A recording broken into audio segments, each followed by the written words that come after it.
सुवर्ण zone kitchen मध्ये तुमचं परत एकदा अगदी मनापासून स्वागत। लवकरच आपल्याकडे शिवरात्र येत आहे आणि शिवरात्र आपल्याकडे महाराष्ट्रात घराघरात धरली जाते, उपवास केला जातो आणि उपवासाला तेच खिचडी कंटाळा येतो। म्हणून मी आज तुम्हाला खूप छान अशी रेसिपी दाखवणार आहे। पोटभरीची होते, अजिबात तेलकट तुपकटही होत नाही, खूप जास्ती तेल तूप नाही लागत त्याला। अशी मी खूप छान पोटभरीची रेसिपी दाखवणार आहे। त्यासाठी मी इथे घेतलाय 1 वाटी साबुदाणा। मी आज तुम्हाला दाखवणार आहे मस्त असे पराठे आणि बटाट्याची भाजी।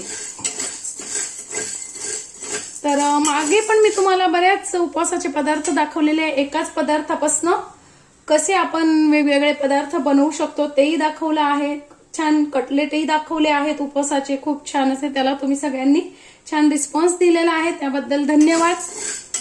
आता मागच्या व्हिडिओ मी आपल्या डिस्क्रिप्शन बॉक्स मध्ये टाकलेले आहेत, तेही तुम्ही बघू शकता।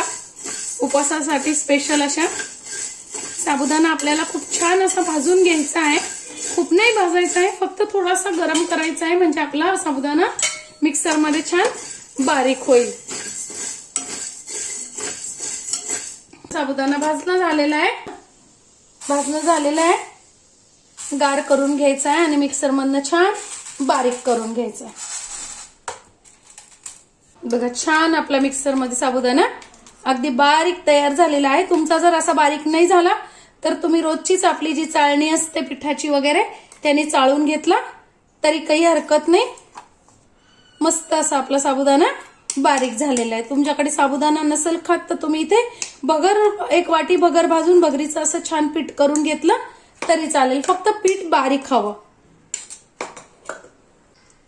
आता मी इथे घेतले 5 ते 6 हिरव्या मिरच्या, 1.5-2 इंच आलं आणि 1 चमचा जिरं। तुम्ही यातलं जिरं खात नसाल तर तुम्ही स्किप केलं तरी चालेल। मी आता बटाट्याच्या भाजीचा आणि पराठ्याचा एकत्रच बारीक करून घेणार आहे। छान असं मी हे बारीक करून घेतलेलं आहे।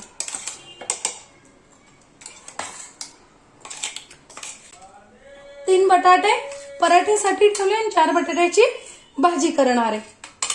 तर आपल्याला पराठ्यासाठी जे बटाटे घ्यायचे ते छान बारीक किसणीने किसून घ्यायचे, म्हणजे आपले पराठे छान तयार होतात। गार करूनच घ्यायचे, गरम बटाटे नाही घ्यायचे, गारच बटाटे घ्यायचे आपल्याला। इथे बटाटा छान बारीक किसून घेतलेला आहे। आता त्यात टाकायचं आपल्याला 1 चमचा मीठ तुम्ही चवीनुसार टाकू शकता।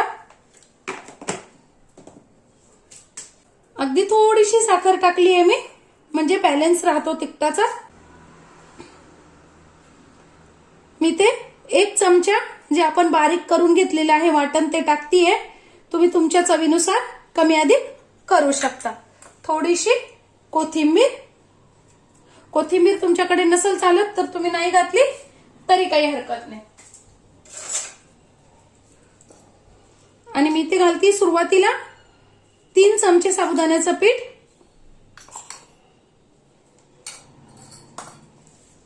आणि याच्यातच आपल्याला पाणी नाही लावायचं आहे अजिबात, याच्यातच आपल्याला छान भिजवून घ्यायचंय। तुम्हाला सैल वाटलं तर तुम्ही अजून अर्धा चमचा साबुदाण्याचं पीठ घालू शकता। इथे तुम्ही राजगिऱ्याचं पीठही वापरू शकता, भगरीचं पीठही वापरू शकता, शिंगाड्याचं पीठ वापरलं तरी चालेल। त्याला चिटकतं म्हणून थोडंसं आपण हाताला तूप किंवा तेल लावून घेऊ शकता तुम्ही। मी ते तूप लावतेय, तुम्ही तेलही लावू शकता, म्हणजे आपलं पीठ मळताना हाताला चिटकणार नाही। ते आपल्याला याला भिजू द्यायचंय। आपण साबुदाणा घातलाय ना, म्हणजे साबुदाणा छान त्याच्या पिठात मुरला जातो।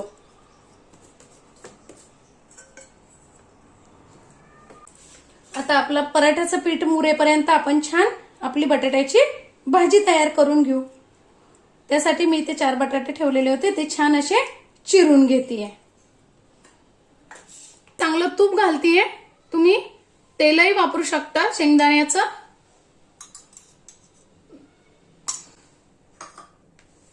2 ते 2.5 चमचे मी इथे तूप टाकून घेतलेलं आहे।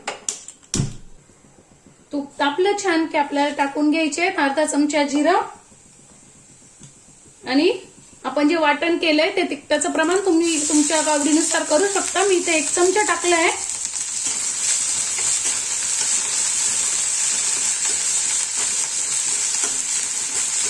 एक मिनिट छान ते वाटण परतून घ्यायचंय.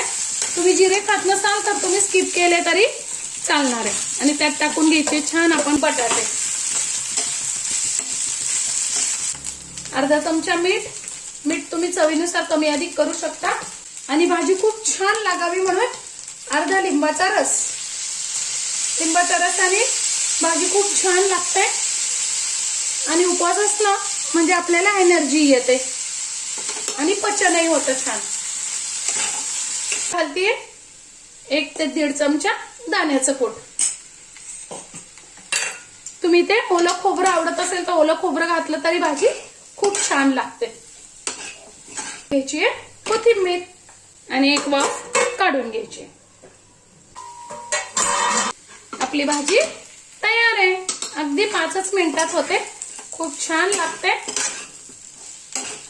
आता मी तवा तापायला ठेवते. आपलं पराठ्याचं पीठ पण छान तयार झालेलं आहे. आता थोडासा तुपाचा हात घ्यायचा आहे आणि छान असं मळून घ्यायचंय पीठ.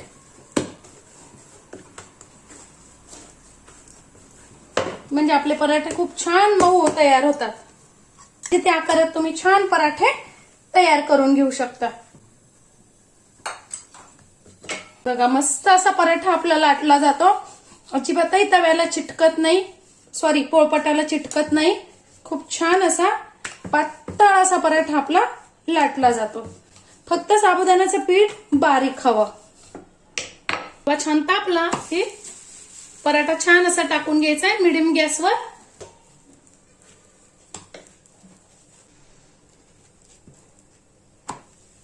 बघा मस्त असा आपला पराठा छान भाजला जातो. आता एका बाजूने उलटला की थोडंसं तेल किंवा तूप पराठ्यावर सोडून घ्यायचंय. छान भाजून घ्यायचंय. बघा मस्त असा आपला पराठा छान फुगतो पण पोळीसारखा अगदी. बघा मस्त असे आपले पराठे, बटाट्याची भाजी आणि काकडी तयार झालेली आहे. खूप छान आपले पराठे तयार होतात. अगदी मऊ लुसलुशीत. बघा